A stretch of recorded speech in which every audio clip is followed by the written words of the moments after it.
path to enlightenment and focus.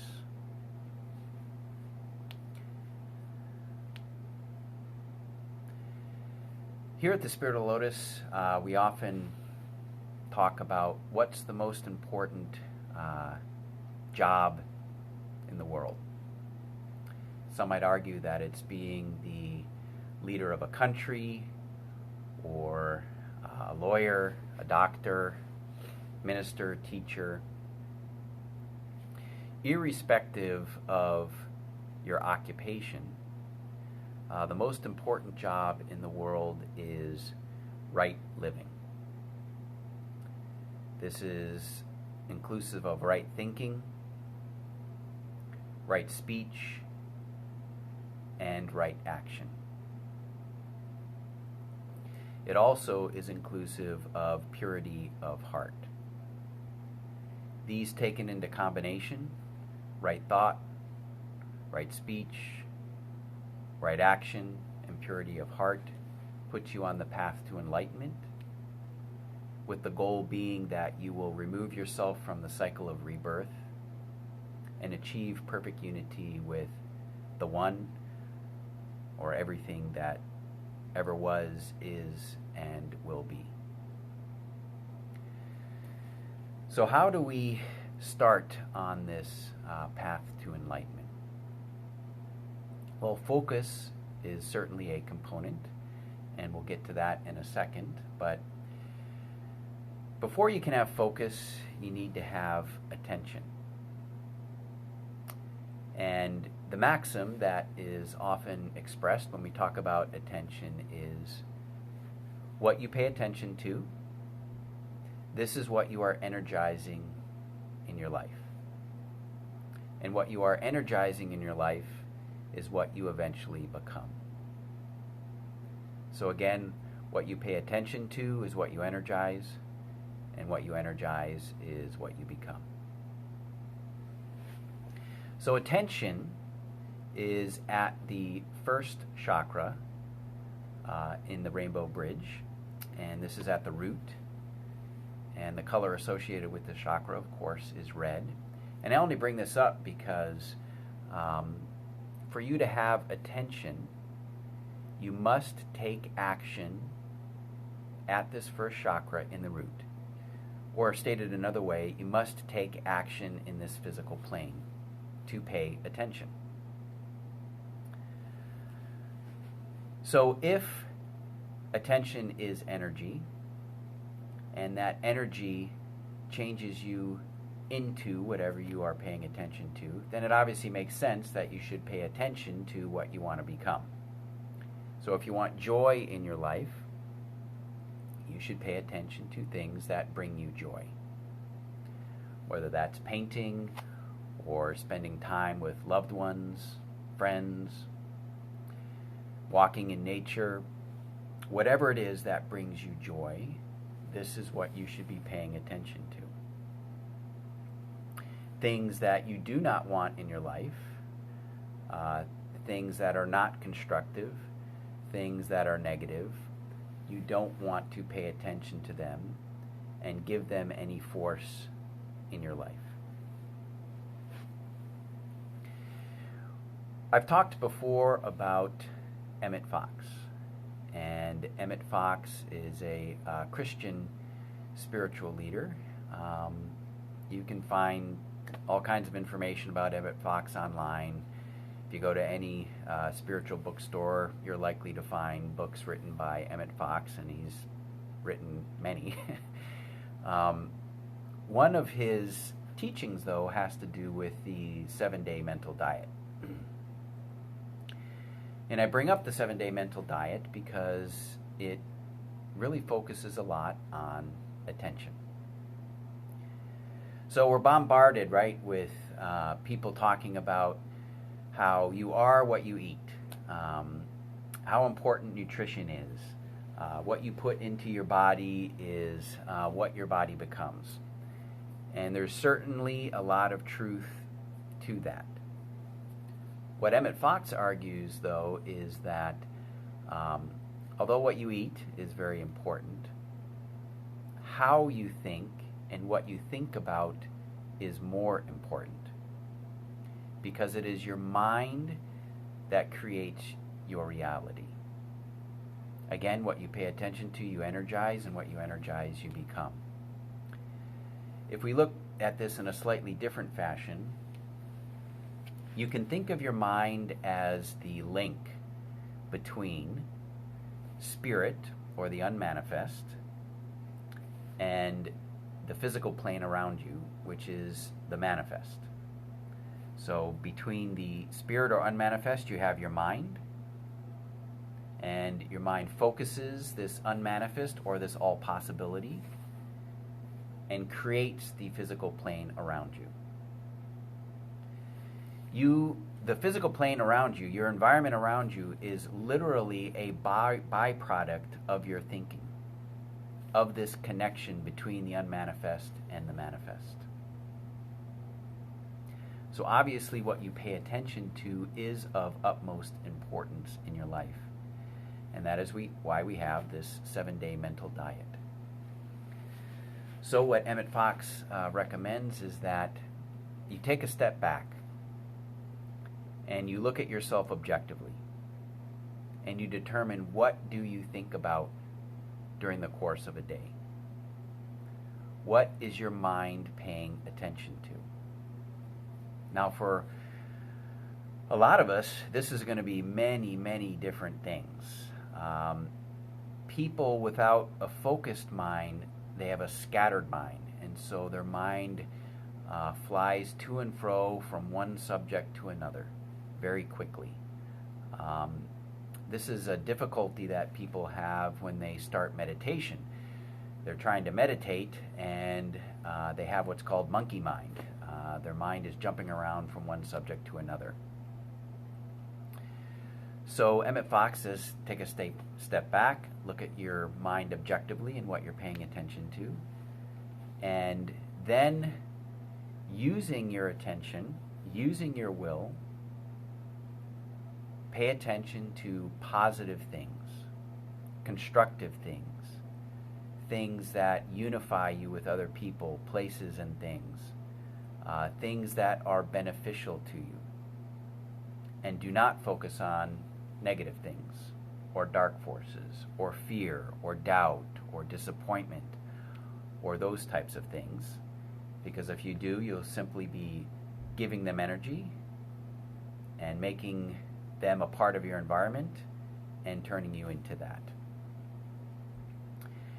I was reading I don't know what to call it exactly. It wasn't really a blog, but a writing from a Buddhist monk. And he talked about this in a slightly different fashion, and I won't go into everything that he discussed, but he talked about negative thoughts being like an ember, a burning ember. So let's say you're sitting by a campfire, and as you know, the campfire sometimes shoots off these burning embers. And on occasion, these burning embers might land on you, on your pants or on your shirt. And what most people would do quickly is to flick off the ember. You can think of the ember, this burning ember, as negative thoughts. So if the ember flies off the fire and lands on your shirt, let's say for instance, and you're paying attention, you can remove the ember quickly from your shirt and it doesn't do a lot of damage. If, on the other hand, your attention is all over the place and the ember lands on your shirt and you don't flick it off immediately, what starts to happen with these negative thoughts? They start to burn through your shirt. They burn through your shirt onto your skin. They start burning through your skin. They might cause your shirt to catch on fire, and then we have a big problem. So during this 7-day mental diet that Emmett Fox recommends, if negative thoughts come into your mind, destructive thoughts, thoughts which are not beneficial to you and do not move you forward, then you must immediately recognize them and move your mind away from them back onto positive things. Now this takes a great deal of effort. Anyone who's done this 7-day mental diet knows this. This is a very, very difficult exercise. It sounds easy as we're explaining it, but it's probably one of the most challenging things that you could ever undertake during a week. Another thing to keep in mind is if you are going to undertake this 7-day mental diet, which, by the way, because of your positive thinking, will literally change the environment around you, don't tell anybody about it until you're finished. And why do we say that?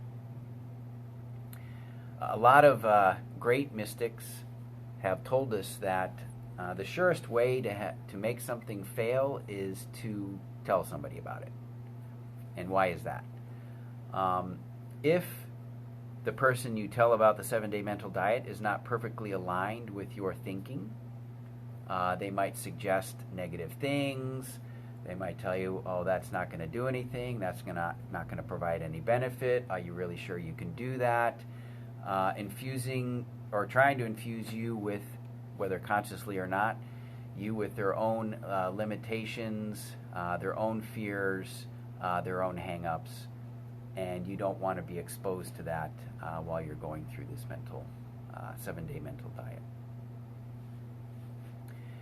So we've talked about attention, having your mind being attentive to something. The next step we have on the path to enlightenment is concentration. And what is concentration? Concentration is focused attention. And this is what we're all gearing towards, this focused attention. A lot of people who are Buddhist or Hindu, you've probably heard the word samadhi. There's a lot of different definitions of samadhi, but samadhi is, in some definitions, basically concentrated or focused attention. Concentrated or focused attention, which eventually brings you to enlightenment. So this focused attention is at the 7th chakra, which is the spleen chakra, and the color associated there with that is orange.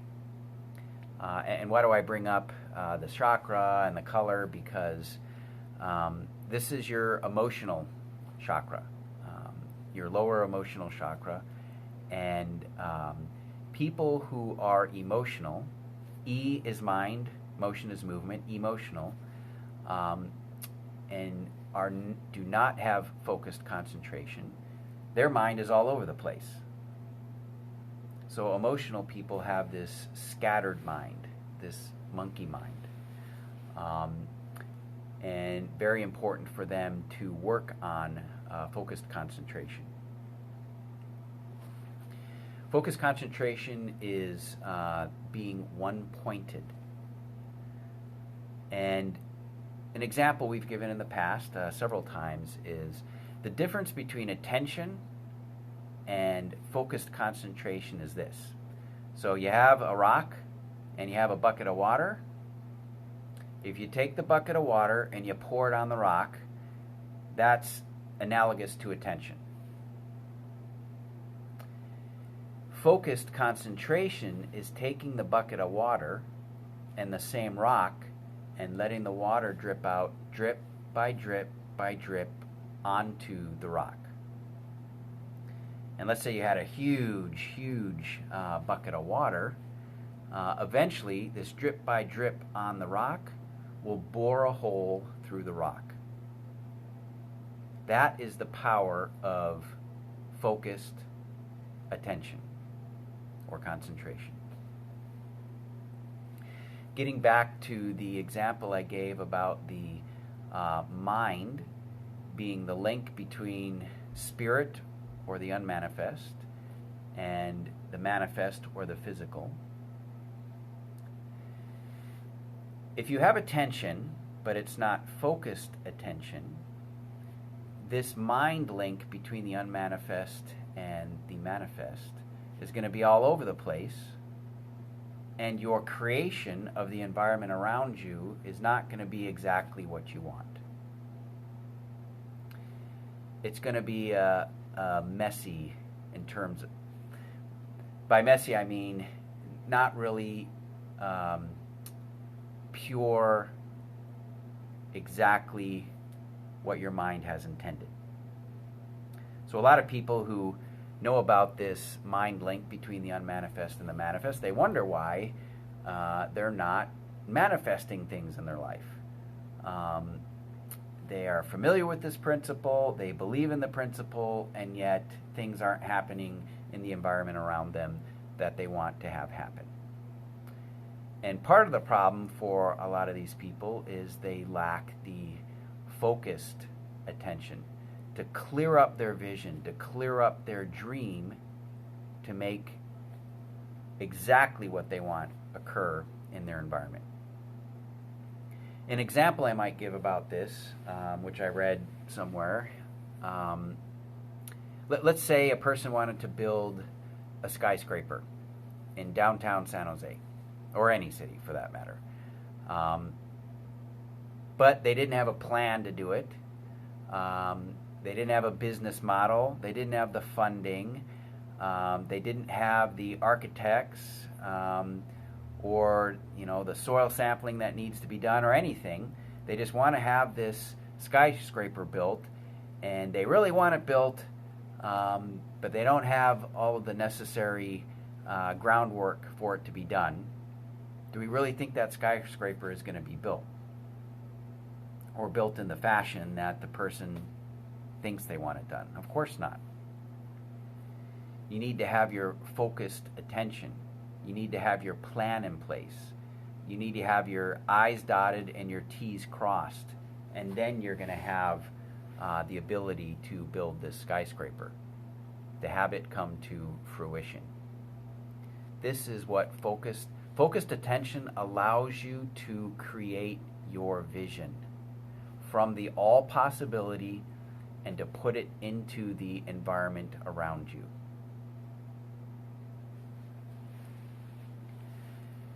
So we've talked about attention and focus, and there's one other element which we need to address, and that is purity of heart.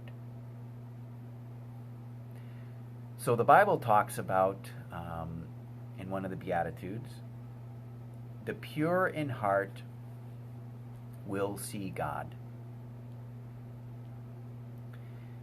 And this is not qualified in any fashion. It doesn't say that the pure in heart, as long as they read the Bible, or as long as they do these certain practices, as long as they go to church every Sunday, as long as they participate in these ceremonies, they will see God. It's an unqualified, the pure in heart will see God. I want to bring up Swami Vivekananda with respect to this particular part of the homily. It's my understanding he had this story that he used to like to tell people, which I would like to share. This was a story that he heard many times when he was a child, and it's about the power of a pure heart. So in the story, there is a mother, and she has a young child. Unfortunately, the father has passed away. The mother does not have any means to provide monetarily for the child, so she is very, very poor. She does want her child, though, to have some education, and in India, at least at the time, I don't know if this is true any longer,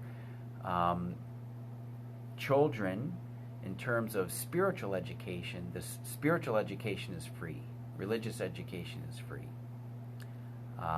Unfortunately for the mom, though, there was not a spiritual teacher in the town that she and her son lived in. There was one, however, in the next town over.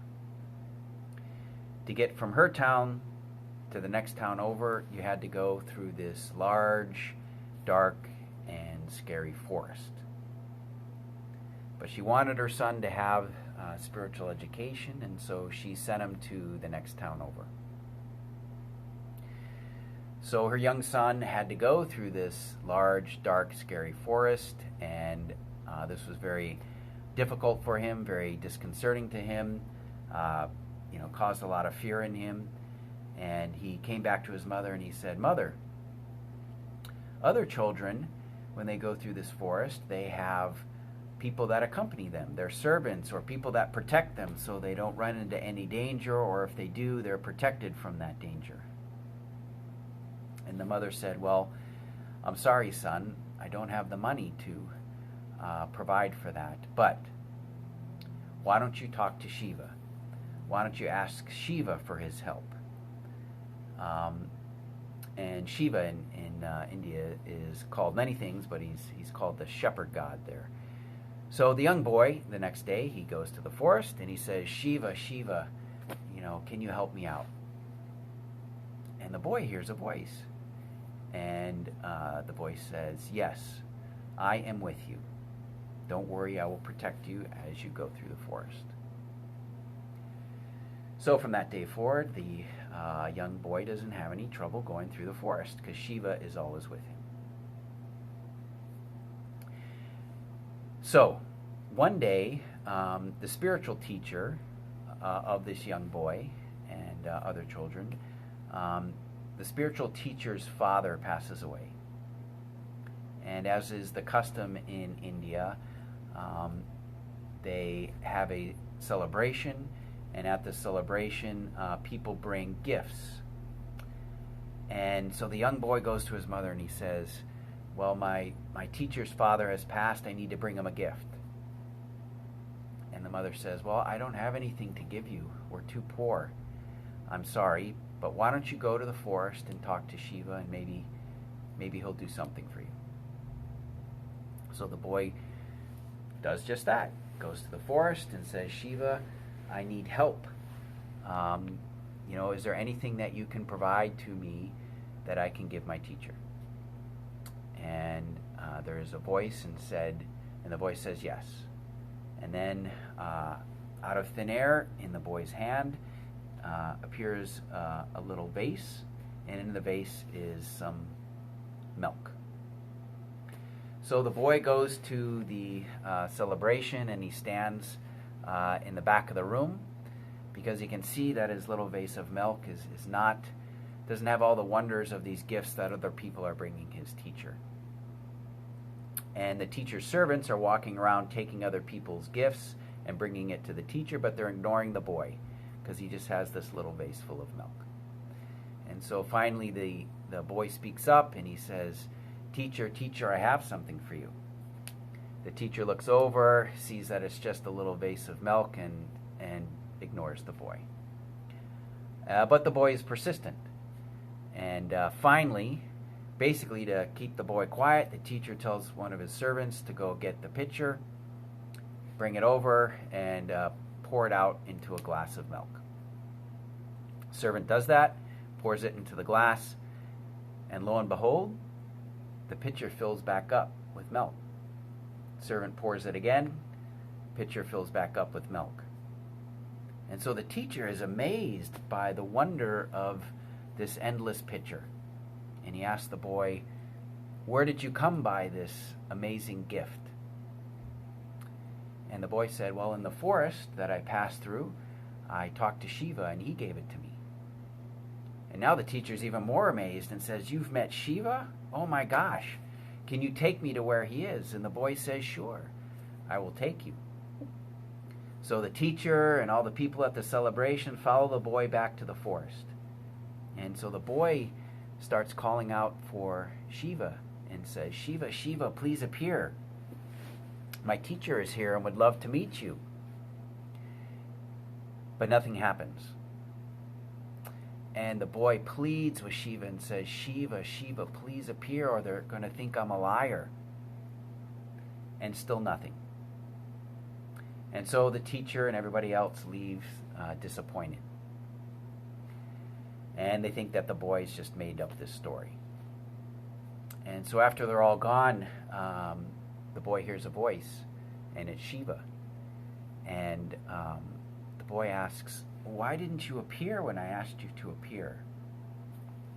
And Shiva tells the boy, "I only appear to those with a pure heart. And your teacher does not have a pure heart, but you do. And it will take your teacher many, many cycles of lifetimes to achieve what you have now. And that's why I appeared to you and gave you the gift of the endless face, and why it was not given to your teacher." So the whole impact of this story is, doesn't matter who you are, or your position in life, or your religious background or traditions, with a pure heart, you will come face to face to God, and all things are possible. So on this path to enlightenment, we have attention, we have focused attention to make your vision and your dreams clearly manifest on this physical plane. And then for all of this to be backed up by God, to have God as your right-hand man, you must have a pure heart. If you have all three of these things, this Trinity in combination, I can assure you that you will manifest whatever you desire. So with that, we have about 5 minutes for a deep level meditation. Thank you.